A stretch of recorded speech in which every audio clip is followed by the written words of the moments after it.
솔로몬은 아도니아에 이어서 그의 반역에 동조하였던 아비아달과 그리고 요압을 파면하고 처형합니다.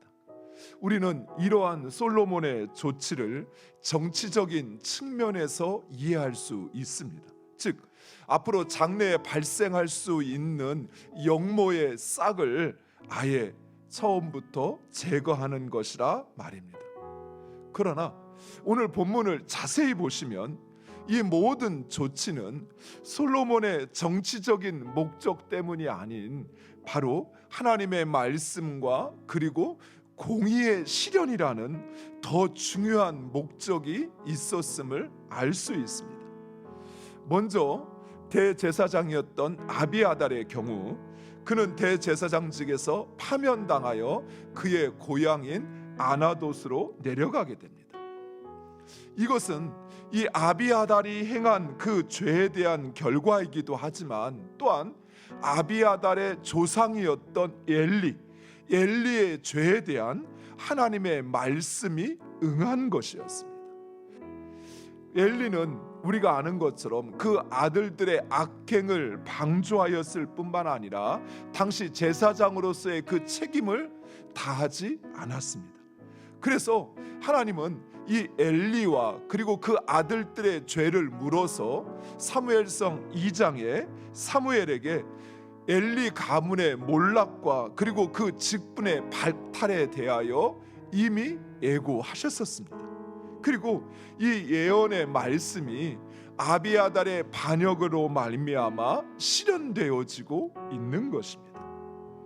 사랑하는 성도 여러분, 이처럼 하나님의 말씀은 세월이 흐르고 세상이 변하여도 결코 취소되어지거나 잊혀지지 않는다는 것입니다. 왜냐하면 세상은 오직 그 하나님의 주권적인 섭리와 계획 가운데 주장되어지기 때문입니다. 하나님께서 친히 하나님의 주권적인 섭리와 그 계획 가운데 이 세상을 주장하시기에 하나님의 그 말씀은 단 한 자도 취소되어지지 아니하는 것입니다. 반드시 이루어진다는 사실입니다. 따라서 그 말씀을 신뢰하며 순종하는 자들은 당연히 하나님의 복을 받습니다. 그 길은 우리를 위하여 열어두신 길이에요. 하나님께서 우리를 그 복된 길로, 행복한 길로 우리를 초청하신 것입니다. 따라서 그 길을 가는 자들은 그 말씀의 축복을 누릴 뿐만 아니라 하나님께서 그의 백성들에게 주신 그 복을 누리게 된다는 사실을 기억하시기 바랍니다. 두 번째, 요압의 경우 역시 정적을 제거하기 위한 것일 뿐만 아니라 죄 없는 자를 죽인 요압에 대한 하나님의 공의의 실현이라는 사실입니다.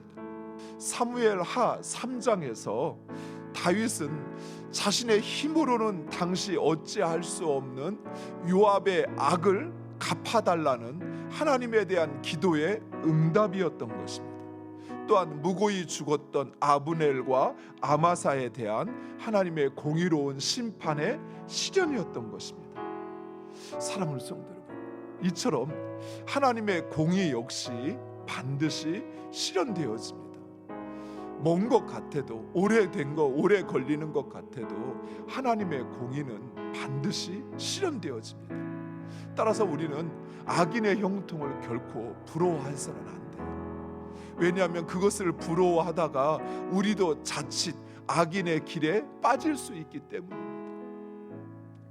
안타까운 사실은 멸망에 이르는 자들은 회개할 수 있는 그 기회가 주어졌음에도 불구하고 스스로 그 기회를 박차 버린다는 사실, 스스로 멸망을 자초한다는 사실입니다.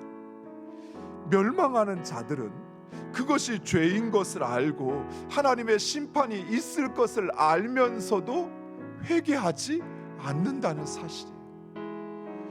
사랑하는 성도 여러분, 우리의 마음에 깨달아지고 그리고 회개할 기회가 우리에게 주어졌다는 사실에 감사하시기 바랍니다. 그것이 은혜요, 그것이 축복입니다.